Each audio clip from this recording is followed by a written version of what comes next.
एक व्यक्ति था, लड्डू गोपाल जी की सेवा करता, लेकिन उसका एक मित्र था, वो शंकर जी की सेवा करता था। और शंकर जी की सेवा करने वाला जो मित्र था वो बड़ा धनवान हो गया, और लड्डू गोपाल जी की जो सेवा करता था वो अब भी साधारण सा ही था। एक दिन दोनों मित्र मिले तो शिव जी की आराधना करने वाला भक्त लड्डू गोपाल जी की आराधना करने वाले से बोला, भाई तुम आज तक कभी उठ नहीं पाए, तुम उसी स्थान पे हो, उतने ही दायरे में हो, कभी बढ़ नहीं पाए आगे। गोपाल जी की सेवा करने वाला बोला, मेहनत तो बहुत करता हूँ लेकिन क्या करूं, बढ़ ही नहीं पा।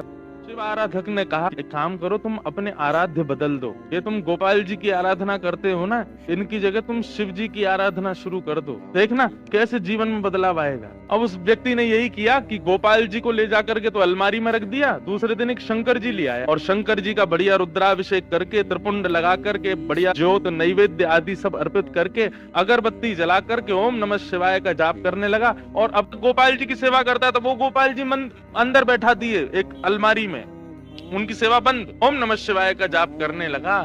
जैसे ही इसका जाप पूर्ण हुआ, मालाओं को नेत्रों से लगा करके इसने शंकर जी को प्रणाम किया, तभी दिखता है कि अगरबत्ती का जो धुआं था ना, वो उसी अलमारी की तरफ जा रहा था जहां गोपाल जी बैठे थे। तो इसके मन में भावना आई कि आज तक इनकी आराधना करता रहा तो मुझे कभी कुछ दिया नहीं, आज तक भी मैं सामान्य हूँ, और अब मैं शंकर जी की आराधना कर रहा हूँ, उनको नैवेद्य धूप दीप दिखा रहा हूँ, तो अगरबत्ती की सुगंधी भी उनको नहीं लेने दे रहे, खुद ले रहे हैं अंदर अलमारी में बैठ के। रुको इनको अभी बताता हूँ। उठ करके गया, अलमारी खोल करके जैसे ही गोपाल जी को पकड़ने लगा, इतने में ही गोपाल जी सच में प्रकट हो गए, और उस प्रकट होकर के उसका हाथ पकड़ लिया। जैसे ही गोपाल जी प्रकट हुए, उस भक्त ने कहा, बोले भगवान आप प्रकट हो गए? बोले हाँ प्रकट हो गए। बोले तो फिर ये तो मैं सबको बता दूंगा कि भाई शिव जी की आराधना से गोपाल जी प्रकट होते हैं। गोपाल जी बोले, नहीं भैया, हम शिव जी की आराधना से प्रकट हुए, ऐसी बात नहीं है। तुम शिव आराधना करो, सूर्य आराधना करो, चंद्र आराधना करो, किसी की भी आराधना करो, उससे हमको कोई दिक्कत नहीं है,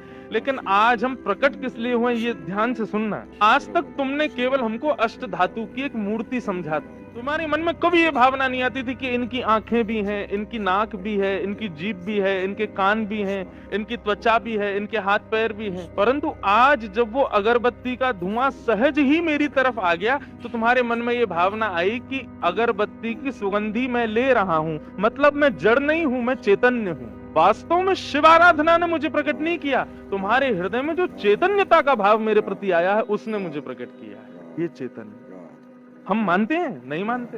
राधे राधे।